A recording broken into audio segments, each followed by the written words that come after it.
கொஞ்சம்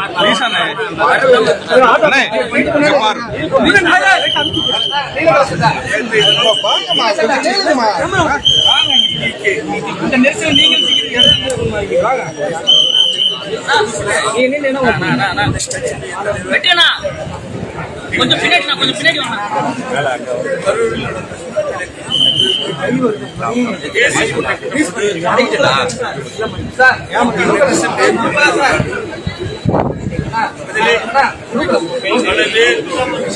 மயங்கி விழுந்து மருத்துவமனையில் சேர்க்கப்பட்ட அதில் இதுவரை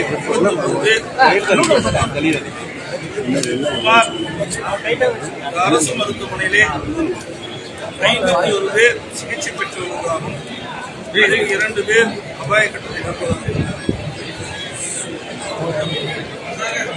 தனியார் மருத்துவமனையில் 30 பேர் சிகிச்சை பெற்று வருவதாகவும் தகவல் கிடைத்தது. இந்த பொதுக்கூட்டம் ஆரம்பித்து கொஞ்ச நேரத்திலேயே சிறிது நேரத்திலேயே தள்ளுமுள்ளு ஏற்பட்டு அப்பொழுது எங்களுக்கு ஊடகத்தின் வாயிலாக கிடைக்கப்பட்ட தகவல் அடிப்படையில் அந்த மின்சார விளக்குகள் அணைந்ததாம் அப்பொழுது ஏற்பட்ட தள்ளுமுறையில் எவ்வளவு பேர் அதனால் உயிரிழப்பு இது செய்தியெல்லாம் அதோட டிவிக்கு கூட்டம் அறிவிக்கப்பட்டு நடவடிக்கை பொழுது முன்னெச்சரிக்கை நடவடிக்கை. இதற்கு முன்பு இதே கட்சி டிவிகே கட்சி 4 மாவட்டத்தில் அவருடைய தேர்தல் பிரச்சார கூட்டத்தை நடத்தியது. அந்த 4 கூட்டத்திலும் எப்படி மக்கள் கலந்து கொள்கிறார்கள், எப்படிப்பட்ட நிலைமை என்பதையெல்லாம் ஆய்வு செய்து அதற்கு ஏற்றவாறு முழுமையான பாதுகாப்பு கொடுத்திருக்கிறார்கள் காவல்துறை. அதே போல அந்த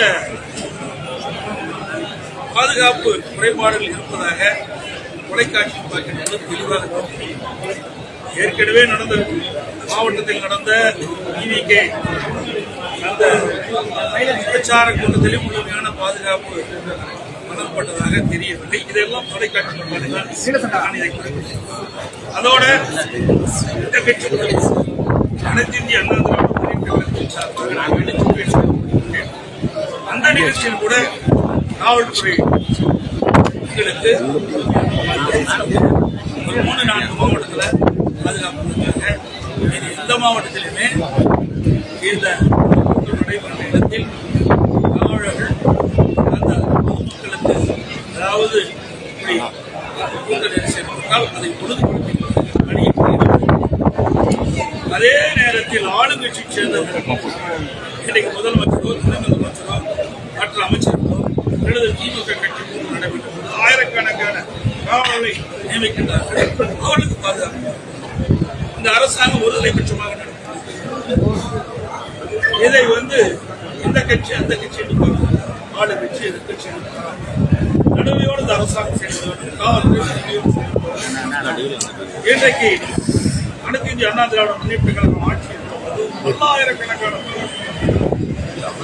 போராட்டங்கள் இப்படிப்பட்ட நிகழ்வுகள் தன்னுடைய ஆட்சி. ஆனால் திராவிட முன்னேற்ற கழகம் ஆட்சி உள்ளது கூட்டம் நடத்துவதே பெரிய நீதிமன்றத்திற்கு சென்றுதான் அந்த நீதிமன்றத்தின் மூலமாக அனுமதி பெற்றுதான் கூட்டம் நடத்த சூழ்நிலை. அப்படி கூட்டம் நடத்துகின்ற சூழ்நிலை பொழுதும் நீதிமன்றம் முறையாக பாதுகாப்பு வழங்க வேண்டும் என்று உத்தரவு பிறப்பிக்கப்பட்டது கூட இந்த அரசு காவல்துறைகள் எதிர்கட்சி என்ற பார்வையில் முழுமையான பாதுகாப்பு முழுமையான பாதுகாப்பு அந்த தள்ளுமுறையை சரி செய்திருக்கலாம். இந்த உயிரிழப்பை தவிர்த்திருக்கிறார். அதோடு ஒரு அரசியல் கட்சி தலைவரும் அதை கூர்ந்து கவனிக்கிறார். இன்னைக்கு 4 மாவட்டத்தில் அவர் சுற்றுப்பயணம் செய்தார். 6 மாவட்டத்தில் சுற்றுப்பயணம் செய்யப்பட்டது. ஒவ்வொரு மாவட்டத்திலும் எப்படி இருக்கு, அதுல என்னென்ன குறைபாடுகள், அந்த குறைபாடு எப்படி சரி செய்யும் என்று அவர்களும் அந்த ஆலோசனை பெற்று அதற்கேற்றவாறு அவர்களும் முன்னேற்பாட்டோடு அந்த கூட்டத்தை நடத்தும். எல்லாரும் விலைமதிக்க முடியாத அரசியல் கட்சி கூட்டம் என்று சொன்னால் அந்த கட்சியுடைய பாதுகாப்பை நம்பி, அரசாங்கத்தை நம்பி, காவல்துறை நம்பித்தான் பொதுமக்கள் அந்த பொதுக்கூட்டங்களை அரசாங்கமும் காவல்துறையும் பொதுக்கூட்டத்தில் நடுவர்களுக்கு பாதுகாப்பு வழங்க வேண்டும். அதே போல அரசியல் கட்சி தலைவர்களும் அங்கே குளிமிட கூட்டத்துக்கு ஏற்றவாறு நாங்கள் நடந்து கொள்வோம். எனவே காலையிலே கேடைக்கு ஒரு நேரத்தை குறிப்பிடுகிறார்கள். அந்த நேரத்திலே வந்து பல மணி நேரம் கழித்து பொழுது அதில் சில பிரச்சனைகள் ஏற்படும். இது நான் யாரையும் சொல்லி இந்த நேரத்தில்